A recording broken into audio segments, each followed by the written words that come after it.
اور ہم نے ان کو ایسا اقتدار دیا تھا جو تم لوگوں کو نہیں دیا، اور انہیں کان اور آنکھیں اور دل دیے تھے، تو چونکہ وہ اللہ کی آیتوں سے انکار کرتے تھے اس لیے نہ تو ان کے کان ہی ان کے کچھ کام آ سکے اور نہ آنکھیں اور نہ دل، اور جس چیز کا وہ مذاق اڑایا کرتے تھے اسی نے ان کو آ گھیرا۔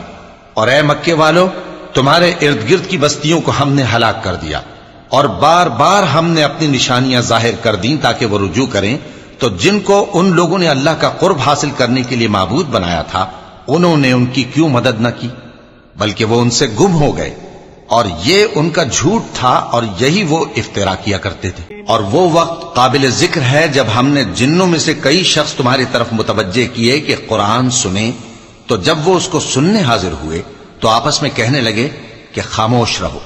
جب پڑھنا ختم ہوا تو وہ اپنی برادری کے لوگوں میں واپس گئے کہ ان کو خبردار کریں۔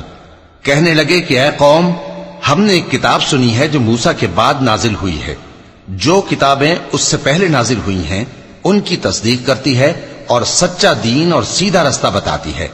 اے قوم، اللہ کی طرف بلانے والے کی بات کو قبول کرو اور اس پر ایمان لاؤ، اللہ تمہارے گناہ بخش دے گا اور تمہیں دکھ دینے والے عذاب سے پناہ میں رکھے گا۔ اور جو شخص اللہ کی طرف بلانے والے کی بات قبول نہ کرے گا تو وہ زمین میں اللہ کو عاجز نہیں کر سکے گا، اور نہ اس کے سوا اس کے حمایتی ہوں گے۔ یہ لوگ کھلی گمراہی میں ہیں۔ کیا انہوں نے نہیں سمجھا کہ جس اللہ نے آسمانوں اور زمین کو پیدا کیا اور وہ ان کے پیدا کرنے سے تھکا نہیں، وہ اس بات پر بھی قادر ہے کہ مردوں کو زندہ کر دے؟ ہاں، کیوں نہیں، وہ ہر چیز پر قادر ہے۔ اور جس روز انکار کرنے والے آگ کے سامنے کیے جائیں گے تو ان سے پوچھا جائے گا کیا یہ حق نہیں ہے؟